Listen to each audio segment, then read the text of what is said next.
अस्सलाम वालेकुम जी। अगर आप सऊदी आना चाहते हैं और ये जानना चाहते हैं कि आपको आज़ाद वीज़े पर आना चाहिए या फिर कंपनी के वीज़े पर आना चाहिए, आज इन दोनों के ऊपर हम बात करेंगे और लास्ट पर आप लोगों को मैं ये भी बताऊंगा कि आप लोगों को किस वीज़े पर आना चाहिए। देखें, यहाँ पर मैं आपसे कुछ चीज़ें शेयर करूँगा, जैसे आपको कितने का वीज़ा मिलेगा अगर कंपनी का लेते हैं या फिर आज़ाद वीज़ा लेते हैं, और उसके बाद अगर आज़ाद वीज़ा लेते हैं तो यहाँ पर आकर कितने पैसे कमा सकते हैं, अगर कंपनी के ऊपर आते हैं कंपनी के वीज़े पर तो कितने पैसे कमा सकते हैं। सबसे पहले देखें, अगर आप आज़ाद वीज़ा लेते हैं तो आपके कितने पैसे लगेंगे। ये डिपेंड करता है कि आप कौन सा वीज़ा ले रहे हैं, छोटा वीज़ा ले रहे हैं या फिर बड़ा वीज़ा ले रहे हैं। छोटे वीज़े और बड़े वीज़े में ये फ़र्क है कि यहाँ पर साए ख़ास हो गया, आमिल मंजिली हो गया, यहाँ पर ये छोटे मायने हैं, ठीक है। यहाँ पर आप अपनी मर्ज़ी से अगर काम करेंगे तो आप लोगों के लिए मुश्किलात होती हैं। अगर आप बड़े वीज़ा लेते हैं, बड़ा मायना लेते हैं, तो आप लोग कहीं भी काम कर सकते हैं, आपको कोई मसला नहीं होता। लेकिन ये कि जो बड़ा वीज़ा है वो आप लोगों को ज़्यादा पैसों का मिलता है।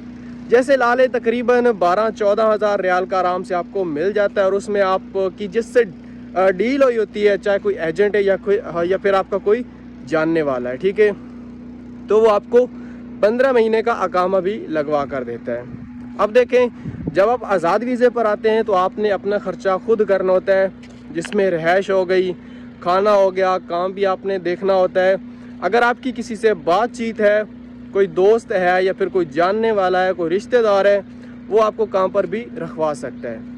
ये आप दिहाड़ी भी कर सकते हैं, अगर आपके पास कोई हुनर है वो भी आप कर सकते हैं, और पैसे आप अपनी मर्ज़ी से कमा सकते हैं। अगर आपके पास कोई हुनर है तो आप ज़्यादा पैसे कमाएंगे। अगर आपके पास हुनर नहीं है, अगर दिहाड़ी भी करते हैं, तब भी आप लोग 100 रियाल से लेकर 150 रियाल तक दिहाड़ी आराम से बना सकते हैं। और महीने में आपको पता है कि जुमा के दिन छुट्टी भी होती है, ठीक है, 4 ये छुट्टी होती है जुमा निकाल कर, ठीक है।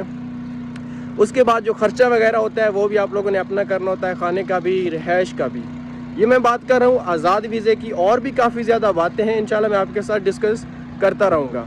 अब बात करते हैं कि जब एक नया बंदा इधर सऊदीया में आता है, उसको मेरे हिसाब से कंपनी के वीज़े पर आना चाहिए। वो क्यों, वो मैं आपको बता देता हूँ। एक तो सबसे पहले कंपनी का जो वीज़ा है वो आपको थोड़े पैसों में मिलेगा, ठीक है।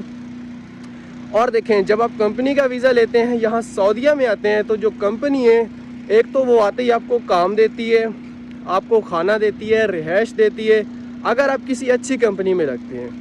लेकिन इसमें यह होता है कि आपकी जो सैलरी होती है वो थोड़ी कम होती है, ठीक है। अब कम कैसे होती है? जब आप कंपनी से वीज़ा लेते हैं तो आपका एक कॉन्ट्रैक्ट होता है 2 साल का।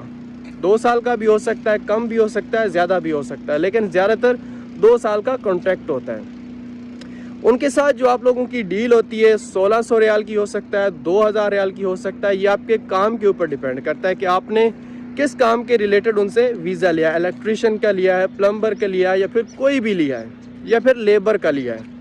अगर आपने लेबर का वीज़ा लिया है तो आप लोगों की सैलरी थोड़ी होगी, 1400, 1500, 1600 हो सकता है। इसमें यह फ़ायदा आपको है कि आपको खाने की टेंशन नहीं होगी, रिहाइश की टेंशन नहीं होगी, आप आते ही काम पर लग जाएंगे, आपको खुद काम नहीं देखना होगा। और उसके बाद 2 साल बाद छुट्टी भी कंपनी देती है, वो खर्चा टिकट वगैरह उनकी होती है, ठीक है। आप मज़ीद डिटेल किसी और से भी ले सकते हैं, जितना मुझे पता था वो मैंने आपसे शेयर किया है, ठीक है। अब मज़ीद अगर कोई चीज़ आपने पूछनी हुई तो कमेंट में आप पूछ सकते हैं।